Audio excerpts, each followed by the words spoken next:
Hello YouTubers, this is Brittbratt coming at you on Tuesday, December 29th, 2015. It is 10:15 in the evening, and we have survived Winter Storm Goliath. Woo! Yeah. As you can see, I'm perfectly thrilled with the fact that they keep naming these winter storms. It's really weird to me. Don't like it. But it is what it is. If you see me looking up in that corner or down here, I'm just keeping track of my daughter. She's asleep right now, or trying to fall asleep right now, so I'm kind of keeping an eye on her on the video monitor. So, anywho, we survived the storm. A couple of gas stations had their canopies fall over. Not, okay. Nobody was hurt. We're good. But to those of you who experienced Winter Storm Goliath before it was Winter Storm Goliath, and I mean the tornadoes that went through Texas and the flooding in Missouri and the damage that was done across the country by this huge storm that just hit. My sympathies go out with you. My heart goes out for you. I hope that your friends and your relatives and your family and anybody that you love is okay, and they're doing well, and if they are not, that they will do well. So, it was a pretty rough storm. It hit you guys, and then, it hit to the west, and then it just came up to us, and it made snow. So, which was, I like snow, but it was still really rough. So, I ended our warm. We were having a bit of a warm spell, and it completely ended that. So now we're back to a normal winter in Wisconsin, the way it should be. So, so the reason I'm making this video is because I am now complete with my pre-op doctor visit, dietitian visit, physician visit things. Done. I don't really have any more appointments. I have an appointment with my surgeon on January 11th to pick a date to have surgery. But otherwise, I have nothing left to do. Yeah, it's kind of crazy. The only thing I have left besides this one visit that I have to pick the date is 2 weeks before the date, is I have to go see the surgeon and have my, my physician, and have my pre-op, like physical kind of thing. So that's the only thing that really has to be done. So that's great. But I remember talking in my last video that I was going to be going over my pre-op and post-op diet. And I'm going to try to keep it short. I already did this video once before. It was very long. I don't want it to be super long. That's kind of obnoxious, and I know people don't watch it that long. So I'm going to try to keep this simple. I got my order back for all my blood work and stuff, and everything was perfect. Everything was middle of the line. My blood sugars, my protein. They check for some crazy stuff. I'll tell you that some of these things I would never think that they would check. But they did. The only thing that was low was my thyroid count, which is always low. Well, it's not supposed to be, but that I have hypothyroid, if you guys don't know. And hypothyroid is it's when your thyroid gland isn't working right. It's underactive, and your thyroid gland controls your metabolism. So when you have an underactive thyroid, you have a very slow metabolism, and mine can get really bad, really, really bad. So I take pills, which most people would. I take a really high amount compared to others, though.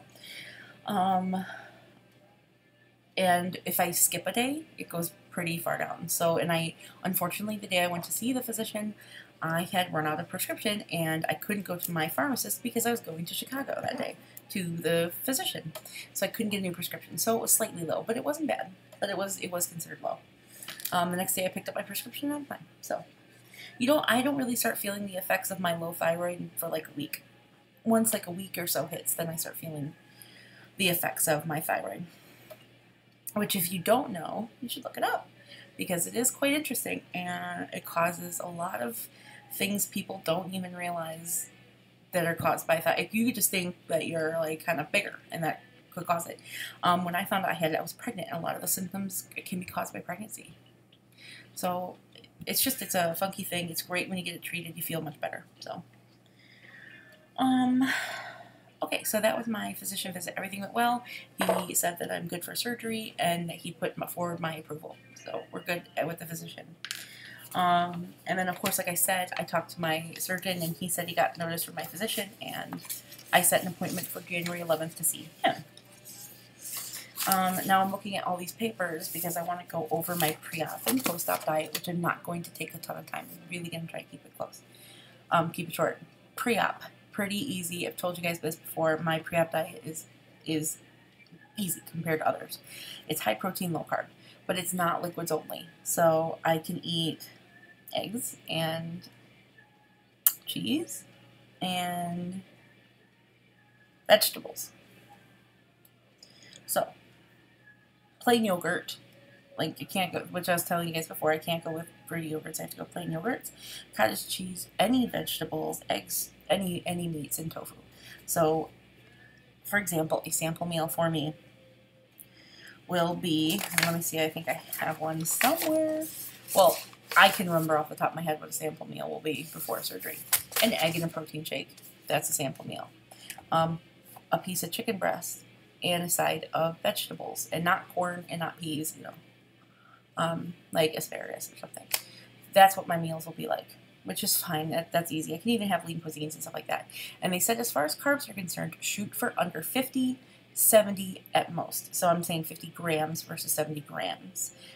So I can have some carbs, but they really want to keep it as minimal as possible, which is probably why most people go on the liquid diets, or they have them go on liquid diets, because they don't even want to chance it. They want to keep it low, low, low. So, yeah, that's my pre-op diet for 2 weeks. Not bad. Pretty good. Pretty good. They went over the vitamins I'll be taking after surgery, which most of you guys, if you've had the surgery, you already know this stuff. But I'm going to say it for people who don't know. You're going to get your own list from your doctors. I've heard people, lists off a gamut of vitamins they've had to take. And it also depends on the surgery you're having. If you're getting gastric bypass, it's going to be way different. You're going to be taking way more, and you're also going to be taking way more longer. Like, I won't need to be taking this for the rest of my life necessarily. But, because I'm only getting the gastric sleeve. But at first, I will need to be taking a multivitamin daily, a calcium with vitamin D, and a B12. Those are the 3 essential ones. Of course, they recommend you to take fiber if you need it, and iron if it's required by your doctor. And I've heard people say biotin. They didn't say biotin to me at all, but I'm probably going to look into it. I think it'll probably help a little bit.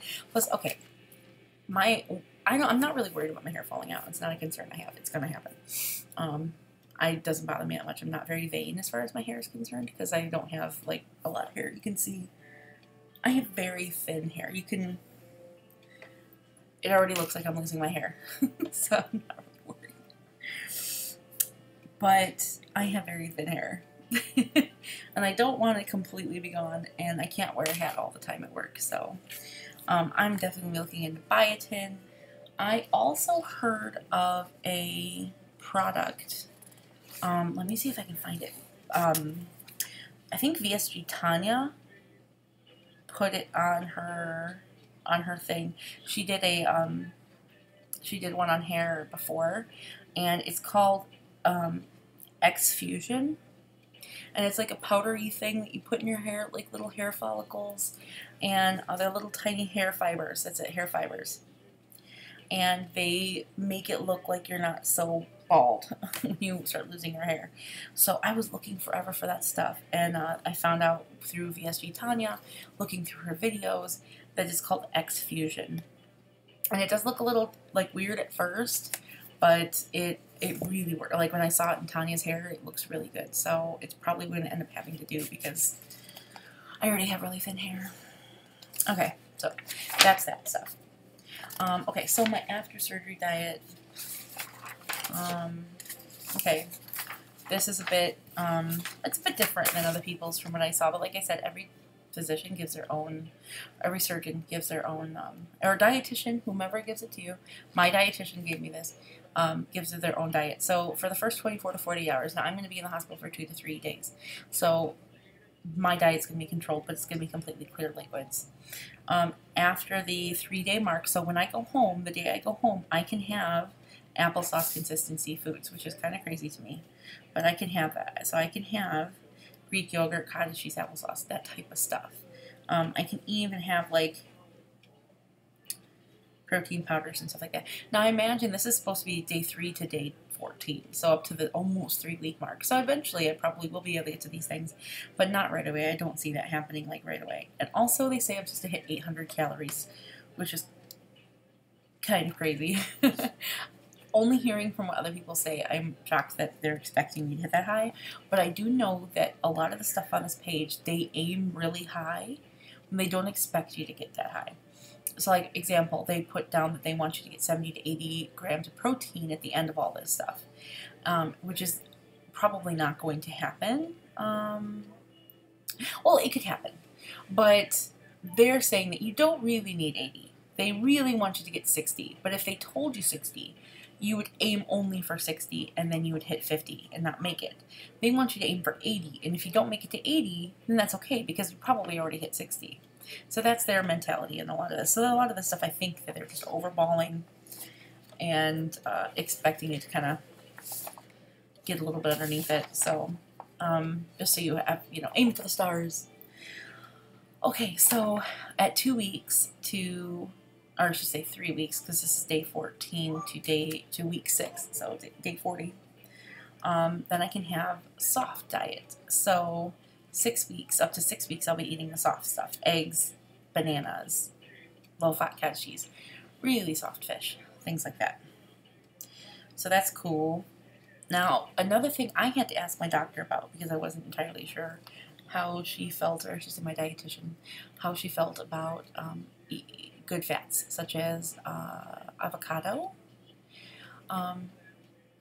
When I look on YouTube about it, people are very one way or the other. There is no in-between people on avocados. They either say, keep away from them, you have enough fat in your body, you don't need any more right now. Avocados are fat, that's what they are. They're healthy fats, but they're fat. Same with like olives and stuff. Just keep them away, don't eat them. You don't need to fill your diet up with fat. However, my dietitian, and I have seen a couple of people say this, that olive oil or olives or avocados, it's a really good fat. It's not going to hurt you to eat it. You're not eating a whole avocado. You're eating, when you have the surgery, you're eating like maybe a quarter of an avocado. You can barely get that in. So, and she's like, I don't even think you'll get that much in. A teaspoon of an avocado. I like avocado with my eggs. I like it with my chicken. I like it with a lot of things. So, I really wanted to make sure I could eat that still. I don't use mayonnaise for my sandwiches. I use avocado, which I don't use like high calorie bread or anything like that. But when I have my eggs, when I have my things, I like avocado. So it was a big thing for me. And I talked to my dietitian. She said, that's great. Just don't go crazy. It's all moderation, which I don't eat a ton of avocado as it is. I eat like, we go through 2 avocados a week. And when I mean we, I mean me and my husband. So I probably eat maybe a whole avocado a week. And that's all I have. So it's not like I'm going to be going crazy on avocado or anything like that. So anyways, just so you know, my dietitian said avocados are a go, as long as you keep it to a minimum. So, and then finally, anything after 6 weeks, I'm going to be at 1,000 to 1,200 calories a day, and it's going to be a high protein, generally a high protein, low carb diet. 78 grams of protein, 1,000 to 1,200 calories a day. Cut your food into toddler-sized bites, things like that. And a sample meal will be 1 egg or 2 egg whites, 1 slice of turkey bacon, and a small peach. That's going to be like a meal. A shake for a snack, or a string cheese, or so. By this point, at this 6 weeks and after, I should be able to eat a pretty normal meal. And that's like, I think 6 weeks is like a month and a half out, which we'll see.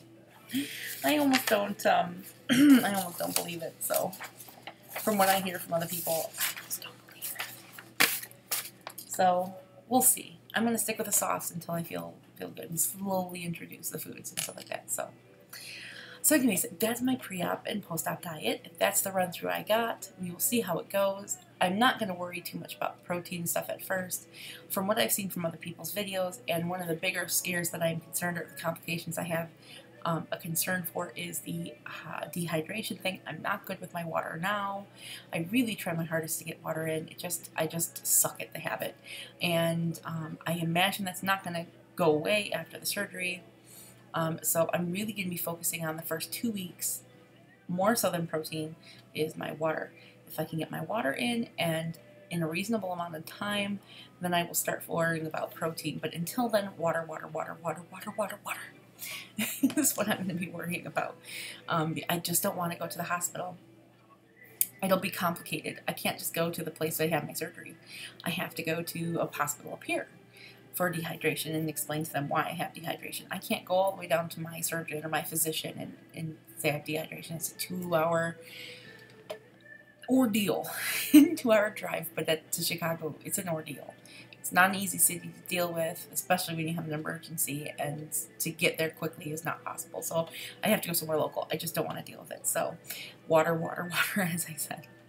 Okay, so my next appointment, as I said earlier, is January 11th. I don't think I'm going to do another update until then. There's just be nothing to update on. So I hope you guys are all well. I hope you guys have a happy new year and a safe New Year's Eve. And I hope you guys take care of your loved ones and hold them safe, because it was a hell of a week for some people. Okay, guys, love ya, and I'll talk to you soon. Bye.